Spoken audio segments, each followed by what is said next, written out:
could spend hours on end listening to bad dates. I actually do. I do that exact thing.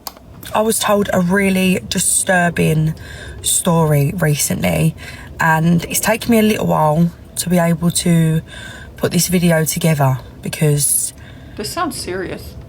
Yeah, it's quite frightening, but I do feel like it could raise awareness and potentially oh god, this is gonna be help serious. someone stay out of danger. So if you use Tinder, this video is for you. So this actually happened to a friend of a friend of a friend. So I don't actually know the person. So if this is you, I do apologise, but I was told this story and I do think that sharing it could help, potentially help someone. So a lady, she was speaking to a guy on Tinder. They were talking for a couple of weeks. They hadn't FaceTimed, but they were... Guys, put in the chat if you have used Tinder or if you're using Tinder, because I'm genuinely curious at this point. Talking on the phone and WhatsApping constantly. They arranged to meet at a bar in London, a bar that he chose. On the day, she said she felt a little bit uneasy, so she decided to ask her best friend to come with her. So her best friend went into the bar first, where she was meeting this guy. Let's call him Adam, and we'll call her Jane. So Jane's friend has gone into the bar about 5 minutes before Jane did.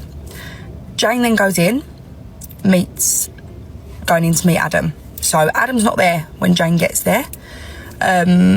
Jane's waiting there for about 10 minutes. Her friend is in eyesight at the bar, so she's just waiting at the bar, just making sure everything's okay. Adam then walks in.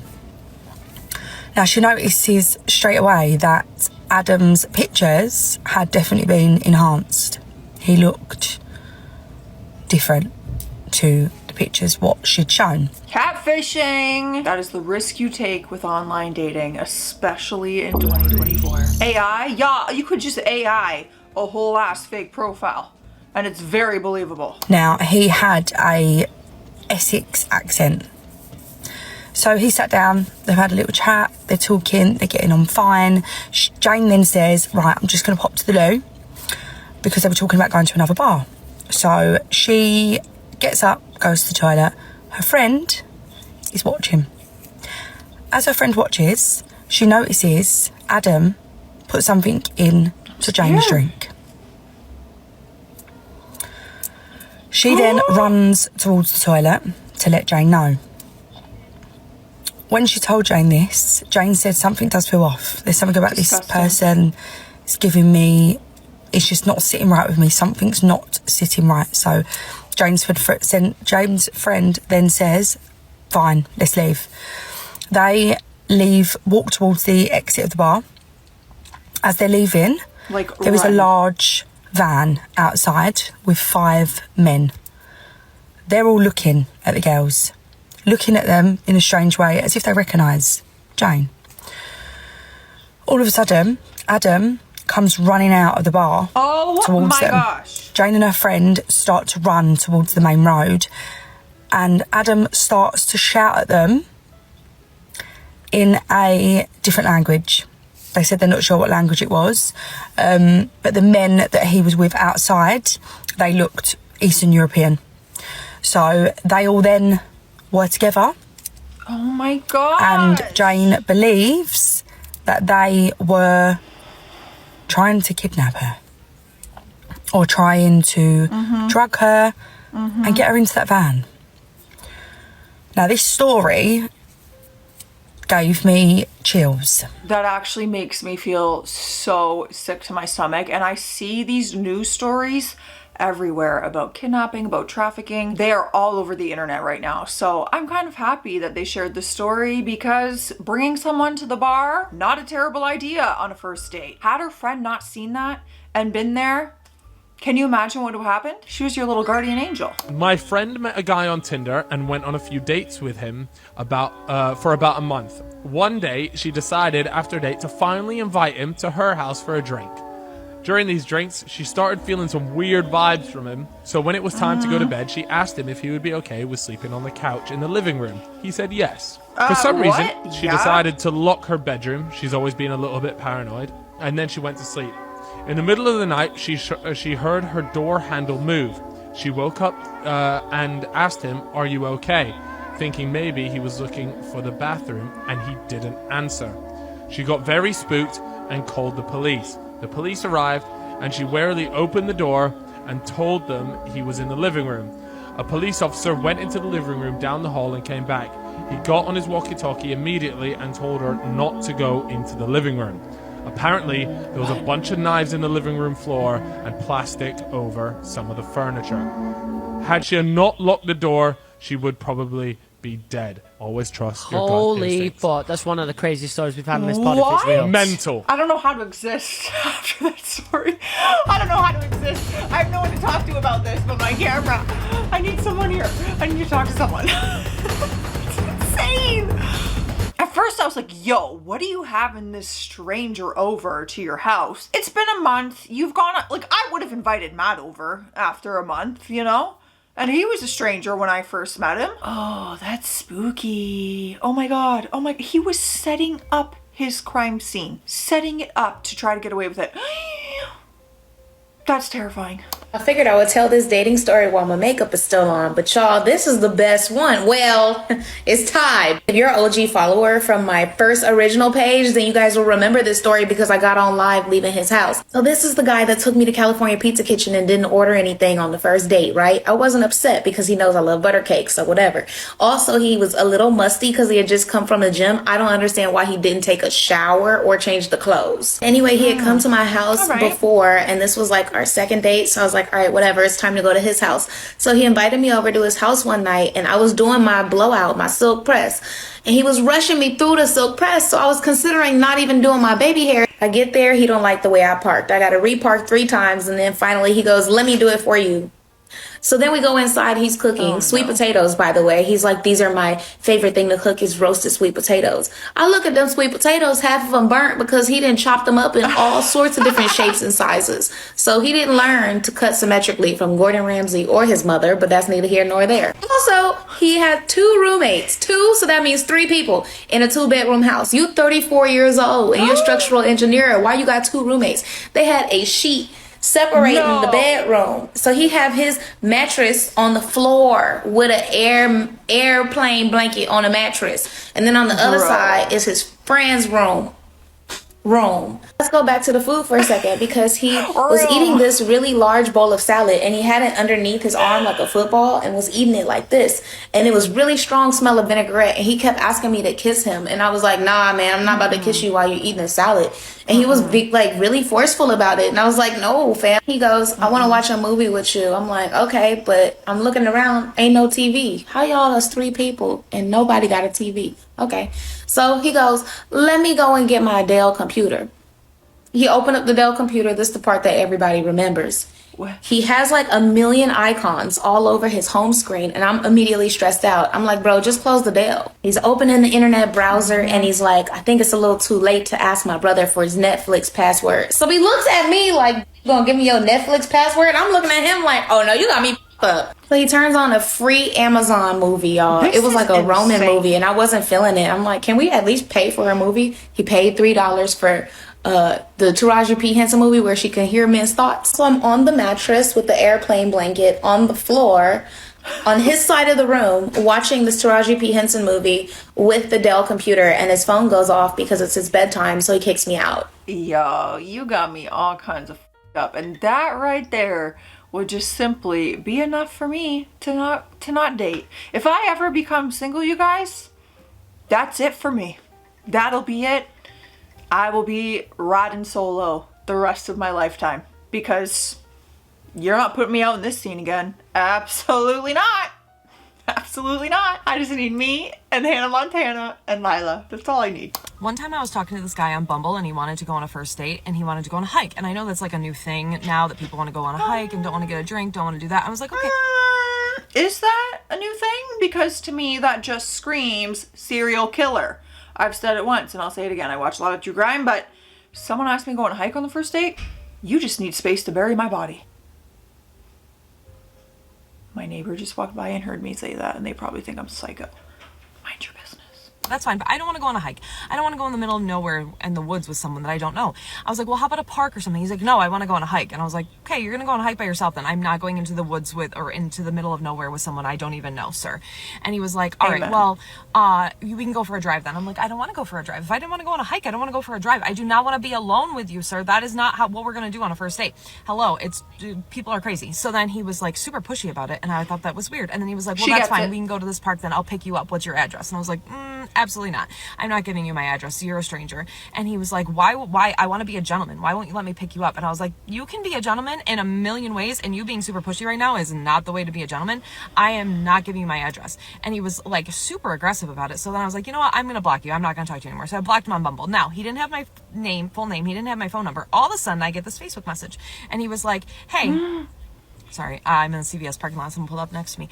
He was like, hey, why did you block me? And I was like, bro, this is why I blocked you. First of all, you were super aggressive. You want to meet in the middle of nowhere. Second of all, you want my address. You're like, want to pick me up, whatever. And now you found me on Facebook. I do not know how. Like, I blocked you, and unless you had my images saved and then you Google image search me after, like, why did you even have my picture? Like, how could you even find me after Bumble? So then I blocked him on Facebook, and he finds me on Instagram, and I was like, bro, you are like setting up all sorts of alarms. So then I got back on Bumble, and I like reported him to Bumble, and I was like, hey, this is what's going on.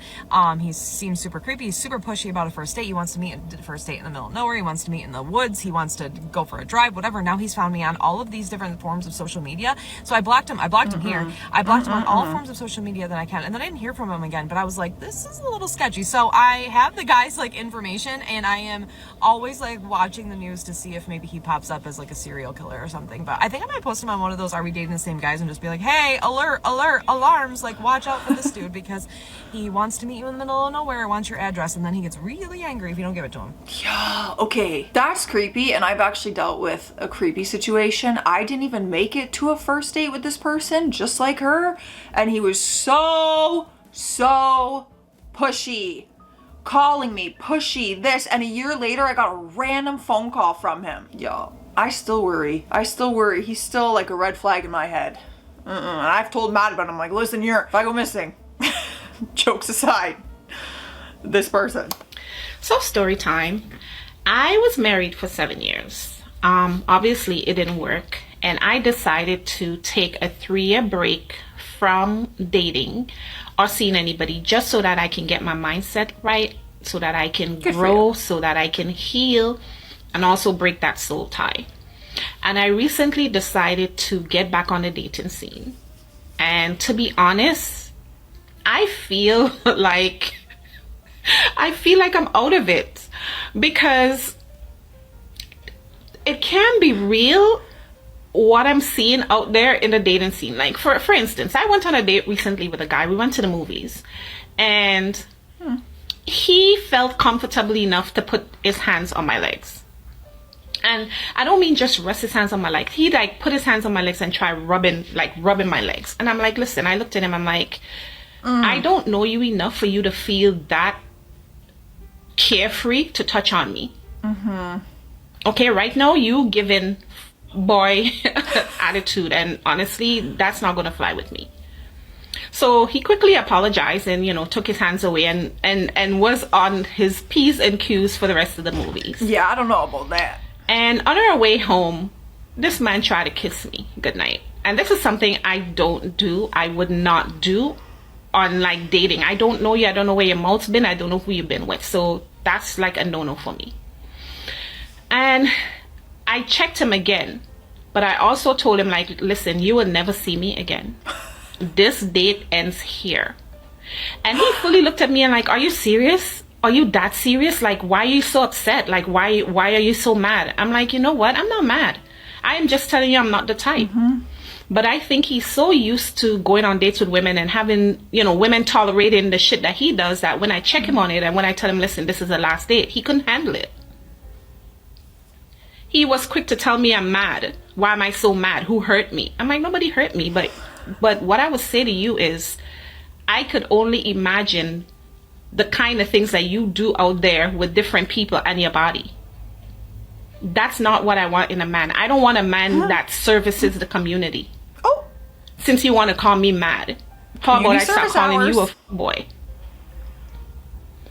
The dating scene out there is crazy. I need someone who's dating to chime in on this because I have been in a relationship for the last 5 years, and truth be told, before that, when I was single, I didn't date anybody. It wasn't for me. I stayed at home by myself with my dog. How do we feel about that? Maybe some other people have different boundaries, and a little leg rub and kiss on the first date is completely fine. If you're a stranger, I don't want you rubbing up on my thighs on the first date, personally. But let me know, male, female, I want everyone's perspective on this, okay? Just got ghosted after what I thought was one of the best first dates I've ever been on, so let's do a story time. Sounds like he's a good I honestly actor. feel so embarrassed, but whatever.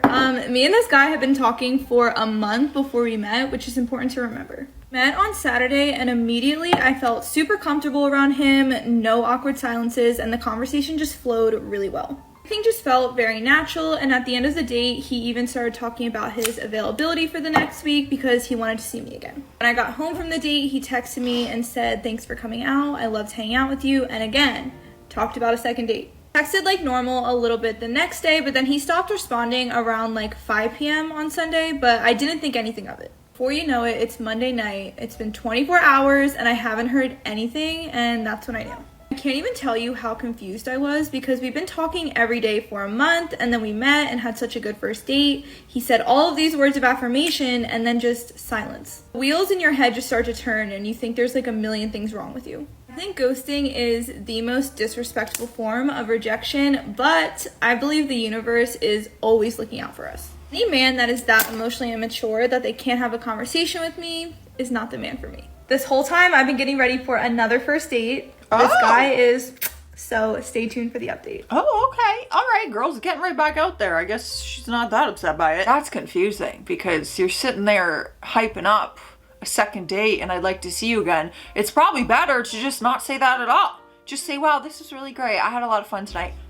Leave it at that. Leave it at that. We don't need to paint a picture of a future together on a next date. I went on a date with an Indian man and it was the worst experience of my life. You won't believe who he invited on our date. So this happened while I was living and dating in New York City, matched with this cute Indian guy on Tinder, very smart, successful, and on a few dates, and in the beginning he was very upfront and straightforward with me, and he told me that he was best friends with one of his exes. He told me that his family was friends with her family and that at one point they tried to set up an arranged marriage with them, but there was just no chemistry or attraction. Usually I'm the jealous type, but I decided to let this go because he was really, really nice. So cut to a couple weeks later, he invites me to go and meet his friends for the first time, which I thought was like a really huge step for us. We were all going to go do karaoke in K-Town. So he reserved a room, I get there, I meet his friends. They all seem very, very nice, and as the evening progresses, something really weird is happening. Notice that one girl in the group is drinking a lot. And as she continues to do so, she's getting more and more emotional. And at one point she starts crying and she storms out of the karaoke room. Oh my God, the guy I'm dating looks at me and says that he needs to go and check on her, so he leaves too. Half an hour goes by and I'm like, okay, this is a little bit weird. They haven't come back yet. So I leave the karaoke room,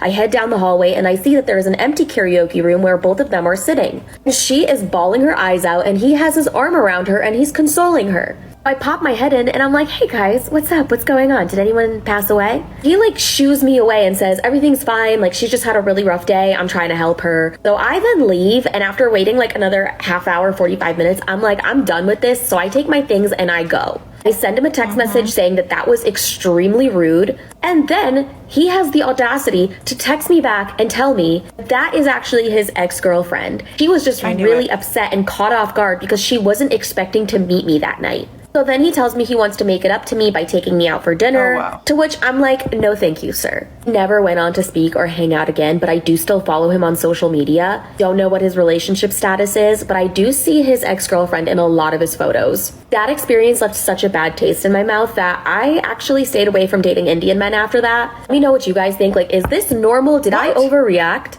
Okay, no, you didn't overreact, but I don't get why you keep like focusing on the fact that he's Indian. I'm not sure what that has to do with the story. And I don't know if we should be like lumping all Indian men into that.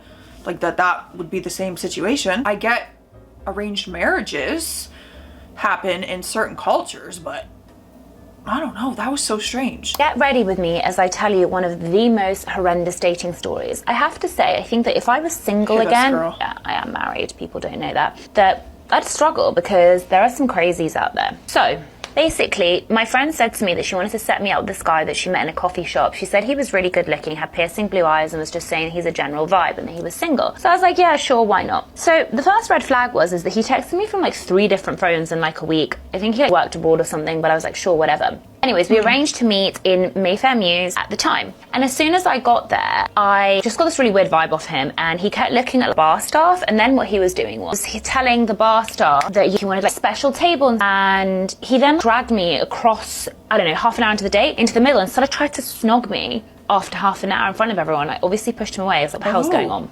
So anyways, so then what happened was that he was telling me about his ex-wife that was Syrian and how much she looked like me, but I'm pretty sure my friend that set us up told me that his ex-wife was Scottish. She didn't know him that well, by the way, but I was like, this is a bit weird. What the hell is he going on about? Anyway, then after that, he went to the toilet and I saw a wallet on the floor. So obviously I picked up the wallet to check whose wallet it was. And when I looked inside, I saw that the name that he told me that he had was different to his driving license. He basically was lying about who he was. Anyway, so then what happened was I was really flustered and I gave him back his wallet and he like thanked me. And I was like, this is really weird. Like, what the hell is going on? Why is he lying about who he is? Anyways, I was getting a bad vibe and I decided to bail. He then messages me at midnight trying to booty call me and I'm like, what the hell? So I obviously ignored. Then 2 days later, he messages me again and he's like, oh, I don't like playing games. I really want to see you again. And I basically was teaching. So he was on blue and then an hour later he blocked me. And I'm like, that's so weird. So I messaged my friend and I was like, look, babe, I just wouldn't set this guy up with anyone. I think he's a complete fraud. And I think that he is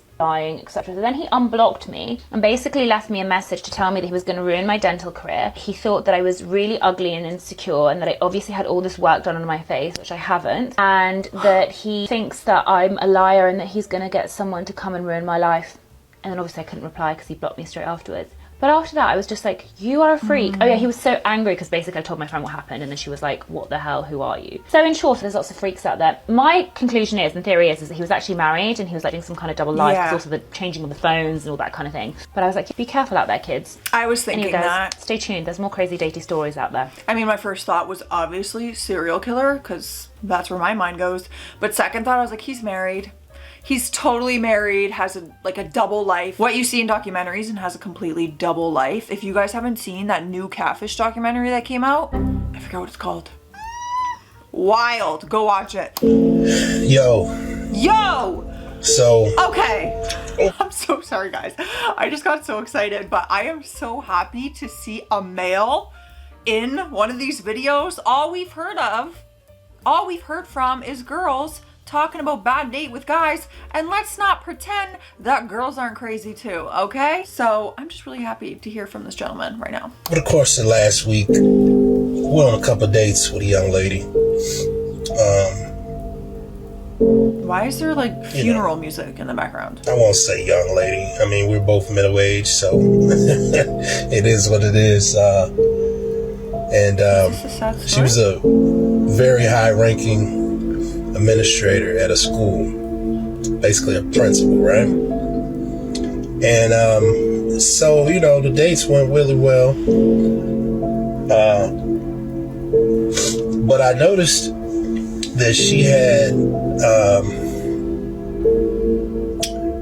been in a few relationships, long-term relationships, and they all ended badly. So she was almost in the process of elimination. Like, she was coming with the energy, like, I gotta see what's going on with you. Like, you know, you're too good to be true, or, you know, wait for the other shoe to drop. She would throw these kind of things out along the way. And everything was almost accusatory, you know what I mean? Guys, I am so sorry, but I cannot with this music right now. You know, she's like, oh, I love hard, and I need consistency and communication. That was two of her buzzwords. And 3 days? So it lasted 3 days, right? It lasted 3 days because one evening I said I would call her back. We had already talked all day. Like, she would text me all day long, and I'm running around. And I usually don't like to have a conversation that long. Like, I'll set up a time to meet you, and then we can talk about everything that's going on or whatever. But I don't like to just chat all day, texting all day. So anyway, I said I would call her back. Usually for me, you know, that means I might call you back tomorrow or whenever I get back around to it. Something's caught my attention, because I don't want to sit on the phone. And she had a child, and she was talking to him and talking to me. I just was like, you know what? We just came from a date, so I was like, you just go, you know. Where is this going? In my mind, I was like, go just spend some time with your kid. So anyway, I didn't call her back. So like, she's texting me like an hour later. She's blowing up my phone. I mean, multiple times, calling.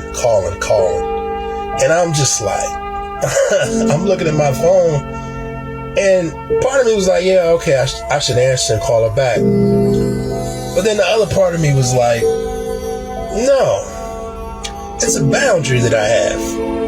If I say I'm gonna call you back, I'm gonna call you back, because I'm busy doing something else. And I'm under no obligation to answer your calls. Where did we get in a society where we feel like in a relationship people have to pick up the phone, or, you know, someone owes us something? Not even in a relationship, when you first meet somebody, you know what I mean? I feel like there's a big debate with ghosting, to be honest, because some people sit there and say ghosting is rude. When you first meet someone, you've gone on a few dates, it's rude to ghost them, while others will say, I don't really owe you anything, I don't even know you.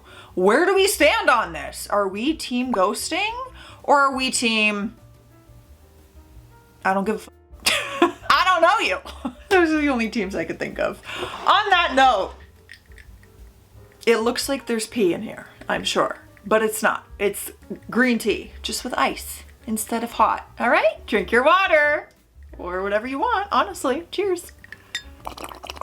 Oh my God, I'm obsessed with green iced tea. I went on one of the worst dates that I've been on yesterday. So I and this person were talking for a while, and he's like, I want to take you on a date, let's go to dinner. Very proactive. He picked a place, picked a time. He was like, I'm going to come pick you up. While we're at the restaurant, I decided to play this game. There's this game that I play on first and second dates that tells me everything that I need to know about someone. It tells me if I should. One of the first questions he asked me was, how many dates have you been on this year? And I told him I've been on 3 dates, blah, blah, blah, blah, just give context, you know? So I asked him about his childhood, I asked him about his upbringing. I found it very fascinating, just asking more questions like that. The next question he asked me was, have you ever had sex with someone on the first date? And I said, no, I've never done that. Why asking me that? And she's like, no reason.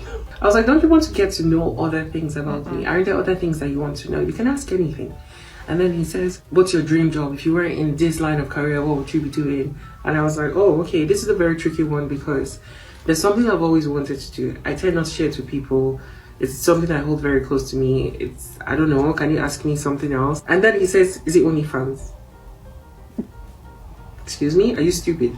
I said, what do you mean by that? So I go ahead and just tell him what it is. So he says, oh no, because you are ashamed. I said, who said I was ashamed? I said it's something that I hold close to me and I don't tell people so that they don't shoot it down. Does that sound like OnlyFans? Are you mad? So he says, oh no. That he was just wondering. But at this point, I could already tell the kind of person I was dealing with. The pattern of questioning already told me what I was dealing with here. So I asked him some more questions, and then he says, what's your body count? I was like, I don't remember the last time anybody asked me that. It's just something that doesn't come up in conversation. So I went ahead and I told him, and he says, oh, okay, I just want to be sure that you don't sleep around. I was triggered. I said, why? He said, because no man wants a woman that sleeps around. I said, hey. Let me stop you there.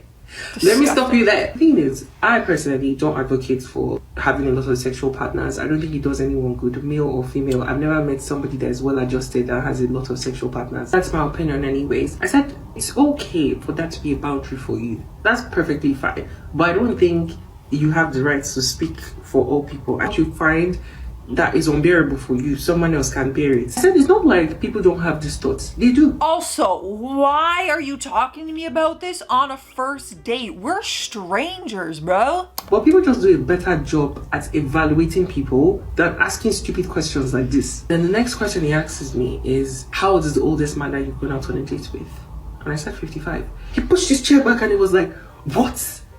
But do you know how that makes you look? I said, how does that make me look? Tell me. He said, do you know what people would say if they hear that? I was like, trust me, lots of the people on the internet have heard. People knew when I was going out on that date. Because I went on a date because I found it fascinating. And lots of people found it fascinating as well. I was like, it's not you that'll tell me who I am. It's not people that'll tell me who I am. I know what I was doing there. I know myself. I know myself very well. Nobody said anything about it. Everybody thought it was fascinating. I don't know why you're tripping. TED Talk. He's like, so you mean you'd have fucked him? I'm caught him. I was too stunned to speak. Then the next words that came out of my mouth is there something wrong with you? And he was like, oh, I'm so sorry. I said, no, I actually need you to answer the question I just asked you. Are you sick in the head and is there something wrong with you? Do not speak to me like that again. He's like, oh, I'm so sorry. I just got nervous. I think this game is making me... I was like, no, it's not about the game. I don't force you to say any of the things like you said. He was like, oh, I'm sorry. While he was talking, I just put my head in my hand like this. You know what you're thinking? I was thinking about whether I should stand up and leave immediately. But I kind of felt sorry and I felt embarrassed for him. So I told him to bring the car around and I was ready to go home. He brought the car around and I got in the car. He says, oh, do you want to come to mine so that we can just chill? While he was talking, I said, please take me home. So now I'm looking at it like, you spent all this time judging women and calling them hoes. Yet you want to make me the hoe that you speak of. If I came into this date and I told you that, oh, normally on the first date, I go home and I have sex with people, you would have judged me, but yet you're trying to do the exact same thing with me. So he took me home, and when I got home, I was like, thank you for this date. I knew I was not going to see him again, and I felt very bad for him. I was like, thank you for this date. It's been great. I'm ready to go home. He was like, oh, are you going to give me a hug? I said, no. Do you know this man tried to kiss me? I don't feel bad. And while I was like pulling back like this, he reached for my butt and squeezed it like fufu. I'm wondering why I didn't slap him now. Those men that always scream about how women are hoes and this, like, and that, they're the ones that always do stuff like this. So when he did it, I was like, why did you do that? He said he thought we were having a moment. I just went to my house and locked my door. Feel free to share your terrible date stories in the comments. At the end of my videos, I always like to have something useful to say, but there's actually nothing. Okay, you're a better woman than I am, because when I tell you, if a man ever touched my ass without consent, I would be arrested. I would be, lock me up. I plead guilty. Honestly, I'd be arrested. I wouldn't even think twice. You know what? I need to listen to some of her TED Talks because maybe she'll make me a better woman. Because that is not the solution, kids. Stay classy out there. Stay sassy. I'll see you tomorrow.